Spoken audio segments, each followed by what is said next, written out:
Hello students, welcome to my class. এই ভিডিওত আমি আলোচনা কৰিম 6.4 এক্সাৰসাইজৰ কোৱেশ্চন নম্বৰ 1 আৰু 2. তো কোৱেশ্চন নম্বৰ 1 দি আছে বৰ্গমূল নিৰ্ণয় নকৰাকৈ তলৰ সংখ্যাবোৰৰ বৰ্গমূলত কেইটা অংক থাকিব নিৰ্ণয় কৰা। ঠিক আছে, যেনেকৈ 25 ৰ বৰ্গমূল কিমান হয় 5 হয় হয়নে। 25 ৰ বৰ্গমূল 5, তো 25 ত কেইটা অংক আছে 2 আৰু 5 দুটা অংক আছে, তো বৰ্গমূলটো কেইটা কি পালো আমি 5 পালো, তাতে এটাহে অংক আছে হয়নে। ঠিক সেই ধৰণে ইয়াত সংখ্যাবিলাক দিয়া আছে, এই সংখ্যা কেইটাৰ বৰ্গমূল কৰিলে কেইটা কেইটাকৈ অংক থাকিব হেতু আমি সহজে জানিব পাৰিম যদিহে আমি কেইটামান কথা মনত ৰাখো। কথা কেইটা হলে কেইটা চোৱাচোন 1 2 3 দিয়া আছে, যদি বৰ্গ সংখ্যাটোত দুটা অংক থাকে তেন্তে তাৰ বৰ্গমূলটোত এটা অংক থাকিব। মন কৰিবা, বৰ্গমূল কৰাৰ লগে লগে দুটা অংকৰ সংখ্যাটো কেইটা অংকত পৰিৱৰ্তন হৈ যাব, এটা অংক। যদি বৰ্গ সংখ্যাটোত তিনিটা বা চাৰিটা অংক থাকে, তিনিটা বা চাৰিটা অংক থাকে তেন্তে তাৰ বৰ্গমূলটোত দুটা অংক থাকিব। তিনিটা বা চাৰিটা অংকৰ সংখ্যা এটাক যদি আমি বৰ্গমূল উলিয়াও তেনেহলে সেই বৰ্গমূলটোত কেইটা অংক থাকিব, দুটা অংক থাকিব। যদি বৰ্গ সংখ্যাটোত পাঁচটা বা ছয়টা অংক থাকে তেন্তে তাৰ বৰ্গমূলটোত তিনিটা অংক থাকিব। পাঁচটা বা ছয়টা অংকৰ সংখ্যা এটা যদি দিয়া থাকে তেনেহলে তাৰ বৰ্গমূলটোত কেইটা অংক থাকিব, তিনিটা অংক থাকিব। গতিকে ষ্টুডেন্টস ইয়াত চোৱাচোন 1 और 1 टू 100 আছে, ইয়াত কেইটা অংক আছে, এটা দুটা তিনিটা, গতিকে ইয়াৰ বৰ্গমূল কৰিলে কেইটা অংক পাম, আমি দুটা পাম হয়নে। আৰু যদি ইয়াতে চোৱা 1 2 3 4 5 পাঁচটা আছে, পাঁচটা বা ছটা অংকৰ সংখ্যা এটাক যদি বৰ্গমূল কৰোঁ বৰ্গমূলটোত কেইটা অংক থাকিব বুলি কৈছিলে, তিনিটা অংক। তো ইয়াতে 1 2 3 4 পাঁচটা অংক আছে, তো বৰ্গমূলটোত কেইটা অংক থাকিব, ইয়াতে ইয়াৰ আনসাৰটো হ'ব তিনিটা অংক থাকিব হয়নে। ইয়াত চোৱাচোন 1 2 3 4 5 6 7 8 আঠটা অংক আছে, গতিকে আঠটা অংক থকা সংখ্যা এটাৰ যদি বৰ্গমূল কৰা যায় বৰ্গমূলটোৰ সংখ্যাটোত কেইটা অংক থাকিব, তেনেহলে চাৰিটা অংক থাকিব। তো ইয়াতে আমি কি লিখিম, দুটা, ইয়াতে কেইটা লিখিম, তিনিটা, ইয়াতে কেইটা লিখিম, চাৰিটা। এতিয়া কুৱেশ্যন নম্বৰ 2 কৈছে হৰণ পদ্ধতিৰে তলত দিয়া প্ৰতিটো সংখ্যাৰ বৰ্গমূল নিৰ্ণয় কৰা। ইয়াতে কেইটা আছে, টোটাল 10টা আছে, তো আমি এটা এটাকৈ কৰিবলৈ চেষ্টা কৰোঁ। আহা, হৰণ পদ্ধতিৰে বৰ্গমূল নিৰ্ণয় কৰা তো খুবেই ইম্পৰ্টেণ্ট, এইটো জানিবই লাগিব তোমালোকে, নাজানিলে খুবেই সমস্যা হ'ব পিছৰ ক্লাছবিলাকত। তো আমি ভালকৈ শিকি ল'ম ইয়াতে, ঠিক আছে। এতিয়া ষ্টুডেণ্টছ আমাক কুৱেশ্যন নম্বৰ 2ৰ প্ৰথমটো দিয়া আছে 676, ইয়াৰ আমি বৰ্গমূল নিৰ্ণয় কৰিব লাগে হৰণ পদ্ধতিৰে। ঠিক, তো আমি 676টো লিখি ল'লোঁ। ইয়াক এতিয়া আমি শেষৰ ফালৰ পৰা আমি এনেকৈ জোৰা বনাই আহিম। তো এযোৰ হৈ গ'ল আৰু 6টো থাকি গ'ল, থাকক, এই এটাই থাকিব। তো প্ৰথম আমাৰ টাৰ্গেটটো হৈ গ'ল এই 6টো, ঠিক আছে। তো আমি ইয়াত যি লিখিম ভাজকত, ভাগফলতো সেইটোৱে লিখিম, তাৰপিছত আমি পূৰণ কৰি ইয়াত লিখিম। যদি আমি 3 লিখোঁ তো 3 3 গুণ 9 হৈ যাব, ইয়াতকৈ বেছি হৈ গ'ল, ইয়াতকৈ বেছি হ'ব নোৱাৰে হয়নে। তো আমি কিমান লিখিম এতিয়া, 2 লিখিম। তো ইয়াতো 2 লিখিব লাগিব, 2 2 যা 4, 2 2 4, তো 6ৰ পৰা 4 গ'লে 2, এইটো আমি যেনেকৈ আমি কৰোঁ তেনেকৈ বিয়োগ কৰিব লাগিব। তাৰপিছত এই যে জোৰাটো, জোৰা হিচাপেহে ইয়াত নামি আহিব, ঠিক আছে। এতিয়া আমি কি কৰিম, ভাগফলত যি পাইছোঁ তাত দুগুণ কৰি ইয়াত ভাজকত লিখিম। দুগুণ হ'লে 2 2 4, ঠিক আছে। ইয়াত মই এটা অংক লিখিবলৈ ঠাই অকণমান ৰাখি থৈছোঁ, ইয়াত যি অংক লিখিম ইয়াতো মই সেইটো লিখিম। এতিয়া চোৱা, আৰু জোৰা নামিবলৈ নাই, যি জোৰা আছিলে সেই জোৰা নমাই দিলোঁ। এতিয়া শেষৰ অংকটো চোৱা 6, তো শেষৰ অংকটো এককৰ ঘৰত অংক আমি কেতিয়া পাওঁ, এককৰ ঘৰৰ অংক 6 কেতিয়া পাওঁ, যেতিয়া আমি 4 আৰু 4 পূৰণ কৰোঁ, 4 4 গুণ 16 হয়, 6 পাওঁ। বা 6 আৰু 6 পূৰণ কৰিলে কিমান হয়, 6 6 গুণ 36, এইটো চোৱাচোন লাষ্টত 6 পাওঁ। তো এই দুটাৰ ভিতৰত 6 বা 4ৰ ভিতৰত যিকোনো এটা ইয়াত আমি বহাম। তো প্ৰথমতে ভাবিছোঁ 4টো বহাই চাওঁচোন, তো 4টো বহুৱালোঁ, তো ইয়াতে কিমান হৈ গ'ল, 44 হৈ গ'ল, আৰু ইয়াত আমি নতুন অংকটো কি আছে, 4 আছে। তো এতিয়া ইয়াত চাবা 44, এই 44টো, আৰু ইয়াত ভাগফলত যিটো নতুন বহাইছোঁ সেইটোহে আমি ল'ম। তো 4 4 16, 6 হাতে গ'লে 4 4 16 একে 17, 176, আমাক লাগে 276 হয়নে। তো আমি নেক্সট আৰু এটা আছে 6 দি পেলাই চাওঁ, ইয়াতো 6 বহালোঁ, ইয়াতো 6 বহালোঁ, ঠিক আছে। তো ইয়াত হৈ গ'ল 46, আৰু ইয়াত আছে নতুন 6, তো 46 আৰু 6 পূৰণ কৰোঁ, 6 6 গুণ 36, 6 হাতে গ'ল 3, 6 4 গুণ 24, 25 26 27, তো এইটো আমি পালোঁ নে 276 লাগিছিলে, তাৰমানে আমি 6 বহালে আমাৰ কাম হ'ব। তো 276 পাই গ'লোঁ হয়নে। তো এইটোৰ পৰা এইটো যদি বিয়োগ কৰোঁ, এইটো একে সমান আছে, তো আমাৰ ভাগফলটো 0 পালোঁ। তো 676 এইটো এটা পূৰ্ণবৰ্গ সংখ্যা আৰু ইয়াৰ বৰ্গমূলটো হৈ গ'ল ইয়াত যেটো ভাগফলত ওলাইছে সেইটোৱে বৰ্গমূল 26 তো একেবাৰে সহজ হয়নে এনেকৈ আমি বাকি কেটাও কৰিব লাগিব এবাৰ দিয়া আছে আমাক 841 তো 841 ইয়াতে লিখি ললো আগৰ দৰে আমি কৰিবলৈ ষ্টাৰ্ট কৰিম আগৰ দৰে আমি শেষৰ ফালৰ পৰা জোৰা বনালো এইটো জোৰা নহল ইয়াৰ এনেকৈ থাকিলে তো 8 হৈ গ'ল আমাৰ টাৰ্গেট হয় না তো আমি কিমান কৰিম 3 3 গুণ ইয়াতো 3 বহালে 3 3 গুণ 9 বেছি হৈ যাব তো আমি 2 দুগুণে কৰিব লাগিব 2 দুগুণ 4 2 3 গুণ নহয় ইয়াত যি দিম ইয়াতো সেইটোৱে দিব লাগিব মন কৰিবা তো 8 ৰ পৰা 4 গলে 4 আৰু এই জোৰাটো নামেই আহিব হয়নে তো ইয়াৰ দুগুণ আমি ইয়াত লিখিম এতিয়া 2 দুগুণ 4 ঠিক আছে তো এতিয়া আমি ইয়াত খালি জায়গা ৰাখি থৈছো ইয়াত যেটো অংক বহাম হেতু ইয়াতো বহাব লাগিব হয়নে তো 1 আছে 1 আমি কেতিয়া পাও যেতিয়া 1 ইয়াত যদি 1 বহাও ইয়াতো 1 বহাও তেনে হলে ইয়াত ধৰি লৈছো 1 বহালো ইয়াতো 1 বহালো তো 1 গুণ 1 1 4 গুণ 4 এনেকৈ আহিব হয়নে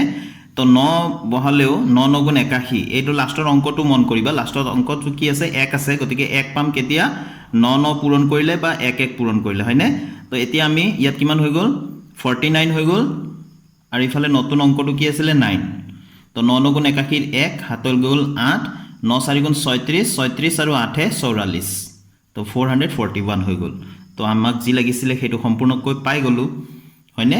তো ইয়াত আমি কিমান পালো 29 পালো হয়নে তো এতেকে বৰ্গমূল 841 ইকুৱেলছ কিমান পালো 29 এটো হৈ গ'ল ইয়াৰ আনসাৰটো এবাৰ দিয়া আছে 1156 তো 1156 লিখি ললো ইয়াক আমি এতিয়া জোৰা বনালো এয়া জোৰা জোৰা হৈ গ'ল হয়নে তো 11 আছে তো 3 3 গুণ 9 হ'ব 4 4 গুণ 16 হ'ব 4 দিলে বেছি হৈ যাব তো আমি 3 লম 3 3 যা 9 তো 11 ৰ পৰা 9 গলে 2 আৰু এই জোৰাটো একেলগে নামি আহিব ইয়াতে এটা এটা কৈ নানামে জোৰা জোৰা কৈ নামিব 56 নামি আহিলে এতিয়া আমি কি কৰিম সেকেন্ড স্টেপটো নিশ্চয় তোমালোকে গম পাই গৈছা এতিয়া ইয়াত দুগুণ কৰি লিখিম 2 3 গুণ 6 ইয়াত জায়গা ৰাখি থৈছো এতিয়া শেষৰ অংকটো চোৱা 6 আছে আমি 6 6 গুণ ইয়াত 6 যদি লওঁ ইয়াতো 6 লম 6 6 গুণ 36 হয়নে তো আমি 6 লৈ চাও তো ইয়াতে 66 হৈ গ'ল আৰু ইফালে 6 লৈছো তো 6 6 গুণ 36 ৰ 6 হাতে গ'ল 3 6 6 গুণ 36 3 এ 39 396 বেছি হৈ গ'ল নে গতিকে আৰু 6 পাও কেতিয়া যেতিয়া আমি 4 4 পূৰণ কৰো হয়নে ইয়াত যি দিম হেতুৱে দিব লাগিব তো ইফালে হৈ গ'ল 64 আৰু এটো হৈ গ'ল 64 আৰু ইফালে কি লৈছিলো 4 তো এই দুটা আমি পূৰণ কৰো 4 4 16 ৰ 6 হাতে গ'ল 1 6 4 24 একে 25 তো 256 হয়নে তো 4 ললে আমাৰ কাম হ'ব তো 256 পালো বহাই দিলো আৰু ভাগে নাই হয়নে তো এতেকে বৰ্গমূল 1156 ইকুৱেলছ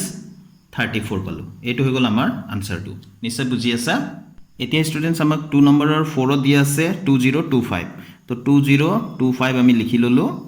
হৰণ পদ্ধতিৰে ইয়াৰ বৰ্গমূল নিৰ্ণয় কৰিম তো জোৰা জোৰা বনাই দিলো তো শেষৰ জোৰাটো হৈ গ'ল 20 আমাৰ টাৰ্গেট হৈ গ'ল 20 তো আমি কিমান লিখো 5 5 গুণ হলে 25 হৈ যাব তো বেছি হৈ যাব তো 1 কমাই দিও 4 4 লওঁ তো 4 4 গুণ 16 হয়নে তো 20 ৰ পৰা 16 মাইনাস কৰিলে 4 আহি গ'ল আৰু এই 25 টো জোৰা হিচাপে তললৈ নামি আহিল এতিয়া আমাৰ নেক্সট স্টেপটো কি ইয়াৰ দুগুণ কৰি লিখিব লাগে 4 দুগুণ 8 এতিয়া ইয়াত অকমান ঠাই ৰাখি থৈছো ইয়াত যি লিখিম হেতুৱে লিখিম 5 আছে যেতিয়া আমি সদায় 5 এ লম সবাই ইয়াত শেষৰ অংকটো 5 আছে গতিকে 5 5 গুণ 25 তেতিয়াহে হ'ব তো 85 হৈ গ'ল এফালে ভাজকটো আৰু ভাগফলত নতুন অংকটো লৈছিলো 5 তো 5 5 গুণ 25 ৰ 5 হাতে গ'ল 2 8 5 গুণ 40 2 এ 42 হৈছে নে মিলিছে নে তো ইয়াত আমি লিখি দিলো 4 to 5 হল নে তো এতেকে বৰ্গমূল 2025 ইকুৱেলছ কিমান পালো আমি 45 তো এবাৰ আমাক দিয়া আছে 5 নম্বৰটো 2704 2704 তো 2704 ইয়াতে লিখি ললো তো জোৰা বনাই দিলো শেষৰ ফালৰ পৰা তো 27 টো আমাৰ টাৰ্গেট তো আমি 6 6 গুণ 36 বেছি হৈ যাব 5 5 গুণ 25 হেতু লব পাৰো হয়নে 5 5 গুণ 25 ঠিক আছে তো 7 ৰ পৰা 5 গলে 2 2 ৰ পৰা 2 গলে তো 0 নালাগে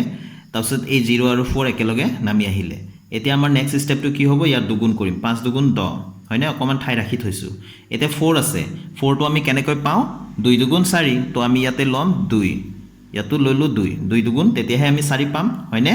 তো 102 আৰু ইফালে কি লৈছিলো নতুনটো 2 2 দুগুণ 4 2 গুণ 2 গুণ 2 হয়নে তো 204 ইয়াত লিখি দিলো হলনে ভাগশেষ শূন্য তো এতেকে √2704 অর্থাৎ বর্গমূল 2704 ইকুয়ালস কিমান পালো আমি 52 পালো তো এবার 2 নম্বৰৰ 6 টো দি আছে 4489 4489 তো এতিয়া 4489 তো এতিয়া জোড়া কৰি দিলো এটো 44 এতিয়া 44 টো আমাৰ টাৰ্গেট হয়নে তো 6 গুণ 36 7 7 গুণ 49 7 7 দিলে বেছি হৈ যাব 49 হ'ব হয়নে তো আমি 6 6 লওঁ 6 6 গুণ 36 হলনে তো এক ধাৰ কৰিলো 14 ৰ পৰা 6 গলে 8 ইয়াত থাকিলে 3 3 ৰ পৰা 3 গলে 0 তো 89 এটো তললৈ জোড়া হিচাপে নামি আহিলে তো এতিয়া ইয়াৰ আমি কি কৰিম দুগুণ 6 দুগুণ 12 হৈ গল ইয়াত অকমান ঠাই ৰাখি থৈছো হয়নে তো এতিয়া 9 টো আমি কেনেকৈ পাও দুটা সংখ্যা পূৰণ কৰিলে আমি 9 পাও 3 পূৰণ 3 কৰিলে 3 3 গুণ 9 আৰু 7 পূৰণ 7 কৰিলে 7 7 গুণ 49 এককৰ ঘৰত 9 পাও হয়নে তো এতিয়া আমাৰ কোনটো ললে লাভ হ'ব আমি চাও ঠিক আছে তো এতিয়া 7 টোৱে লৈছো বাৰু ইয়াতে 7 লৈ প্লাই চাও ইয়াতে 127 হৈ গল 127 হৈ গল আৰু ইফালে আমি কি ললো নতুন 7 লৈছো হয়নে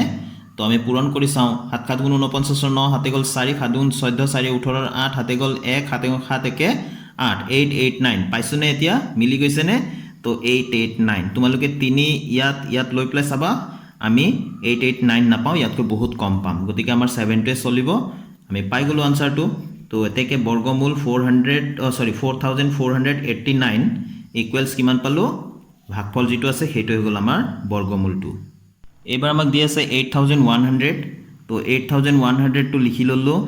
ইয়াক আমি তে বৰ্গমূল নিৰ্ণয় কৰিম জোড়া জোড়া বনাই ললো তো ইয়াত 81 দিয়া আছে আমি জানো 9 9 গুণ 81 হয়নে তাৰছত এটো তো ডাবল 0 আছে হয়নে তো আমাৰ নিয়ম মতে কি কৰিম এটোৰ দুগুণ কৰিম কিমান হ'ব 9 দুগুণ 18 হয়নে তাৰ পিছত ইয়াতে আমি কি লম এ 0 আছে যেহেতু 0 লম 0 ললে কি হ'ব 0 0 গুণ 0 0 এটো গুটেখিনি পূৰণ কৰিলে 0 0 পাম হয়নে তো আমি কিমান পালো 90 পালো তো এতেকে বৰ্গমূল 8100 ইকুৱেলস 90 হৈ গল একেবাৰে সহজ হয়নে এবাৰ স্টুডেন্টস আমাক দিয়া আছে 14641 পাঁচটা অংকৰ সংখ্যা দিয়া আছে 14641 আমি লিখি ললো তো আমি এতিয়া জোড়া জোড়া বনাম এনেকে এজোৰ হৈ গল দুজোৰ হৈ গল আৰু 1 টো অকলে থাকি গল তো 1 টো হৈ গল আমাৰ টাৰ্গেট তো 1 গুণ 1 হয়নে তো 1 ৰ পৰা 1 গল 0 লিখিব নালাগে 46 টো নামি আহিব জোড়া হিচাপে আৰু ইয়াৰ আমি দুগুণ লিখিম 2 গুণ 2 ইয়াক আমি 2 দি পূৰণ কৰি লিখিম তো অকমান ঠাই ৰাখি থৈছো এতিয়া চাবা আমি কি সংখ্যা ললে ইয়াৰ উচৰ হ'ব একেবাৰে গুটেখিনি তো নমা নাই হয়নে তো আমি ইয়াতে 3 ললে ইয়াত যদি আমি 3 লিখো ইয়াতো 3 লিখিব লাগিব তেনেহলে 23 আৰু 3 পূৰণ কৰিলে 3 3 গুণ 9 2 3 গুণ 6 বেছি হৈ যায় হয়নে গতিকে আমি 2 লওঁ ইয়াতো আমি 2 লব লাগিব তেতিয়া হলে এটো 22 হৈ গল আৰু ইফালে নতুন লৈছিলো 2 তো 2 দুগুণ 4 2 দুগুণ 4 44 একেবাৰে নিমিলিব কাৰণ ইফালে আৰু নমাব লগিয়া আছে হয়নে তো ইয়াত আমি কিমান পালো 44 লিখিম 6 ৰ পৰা 4 গলে 2 ইফালে 4 আৰু 1 একেলগে নামি আহিব যেহেতু জোড়া আছিলে হয়নে তো এতিয়া আমি কি লিখিম আগৰ নিয়ম মতে ইয়াৰ আমি দুগুণ এতিয়া ইয়াতে 12 হৈ গল 12 ৰ দুগুণ কিমান হ'ব 12 দুগুণ 24 ইয়াতে আমি ৰাখি থৈছো এতিয়া সোৱা 2 4 মিলি আছে ইয়াতে 1 আছে গতিকে ইয়াত 1 লৈ লওঁ 1 তো 241 ইফালে পালো আৰু ইফালে কি লৈছো নতুন 1 তো পূৰণ কৰিলে 241 এগুণ 241 এ পাম তো 241 হৈ গল আৰু ভাগশেষ আমাৰ কি হৈ গল শূন্য হৈ গল তো এতেকে বৰ্গমূল 14641 ইকুৱেলস কিমান পালো 121 এতিয়া আমাক 9 নম্বৰটো দিছে 15129 তো 15129 লিখি ললো তো আমি জোড়া জোড়া বনালো এয়া জোড়া হল 1 টো অকলে থাকি গল হয়নে তো 1 1 যা 1 গুণ 1 হল তো এই 51 টো নামি আহিলে তো ইয়াৰ দুগুণ আমি কৰিব লাগে 2 গুণ 2 ইয়াতে জায়গা ৰাখি থৈছো তো আমি 2 ললে হল কাৰণ কিমান পাম আমি 2 দুগুণ 4 আকৌ 2 দুগুণ 4 44 পাম হয়নে তিনি ল'লে বেছি হৈ গ'লে হয় ইয়াত যদি তিনি লওঁ ইয়াতো তিনি ল'ব লাগিব তেতিয়া তিনি তিনি তিনি গুণ 9 তিনি দুগুণ 6 বেছি হৈ গ'ল হ'ল 69 পালো হয় বেছি হৈ গ'লহেঁতেন তো 51 ৰ পৰা 44 গ'লে এটো 7 হ'ব আৰু ইফালে আৰু এজোৰ নামিব লগা আছে 29 টু 729 হৈ গ'ল এতিয়া আগৰ নিয়মতে 12 টোক আমি দুগুণ কৰিম 24 পাম হয়নে ইয়াত অকমান ঠাই ৰাখি থৈছো তো কি লম ইয়াতে 9 আছে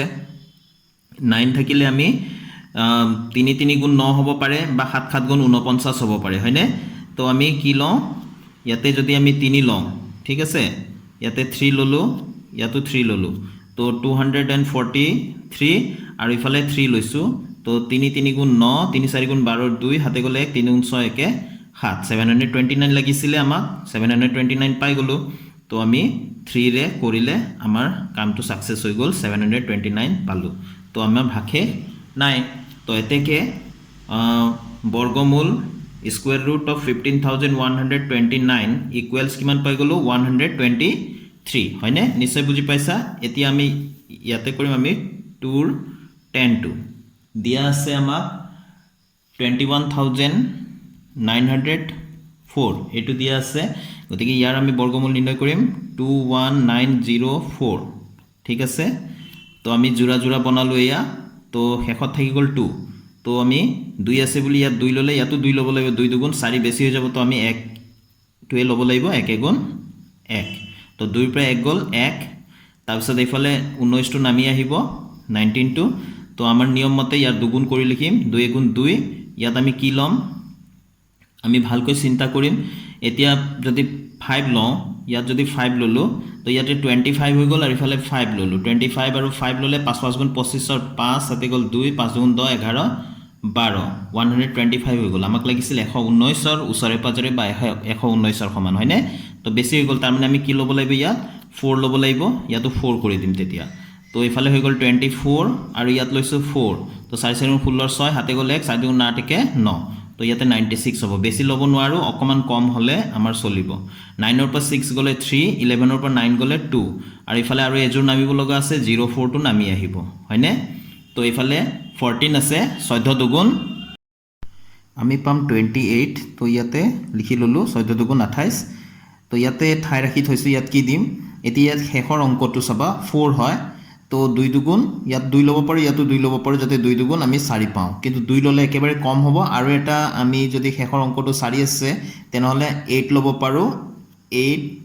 কাৰণ 8 8 গুণ 64 64 হয় এককৰ ঘৰত আমি 4 পাও সেইকাৰণে 8 ললো এতিয়া ইয়াত 288 হল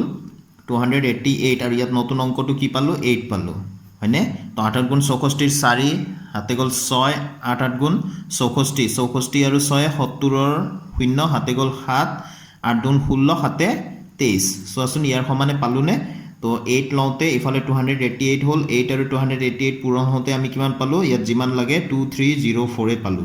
তো আমাৰ ভাগশেষ 0 হৈ গল এতেকে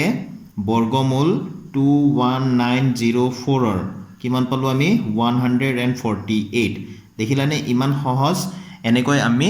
হৰণ পদ্ধতিৰে বৰ্গমূল নিৰ্ণয় কৰিব পাৰো এই পদ্ধতিটো তোমালোকে একেবাৰে ভালকৈ শিকি লবা ঠিক আছে তো আজি কৰি দিয়া অংক কেটা তোমালোকে নিশ্চয় বুজি পাইছা তোমালোকে উদাহৰণত চাই লবা এনেকুৱা সংখ্যাবিলাক দিয়া আছে তো তোমালোকে বৰ্গমূল উলিয়াবলৈ চেষ্টা কৰিবা ঠিক আছে তো আজিৰ ভিডিওটো মই ইয়াতে সামৰিম ষ্টুডেন্টস নেক্সট ভিডিওত আকৌ লগ পাম নতুন কোৱেশ্যনৰ সলিউশনৰ সৈতে thank you students keep watching my channel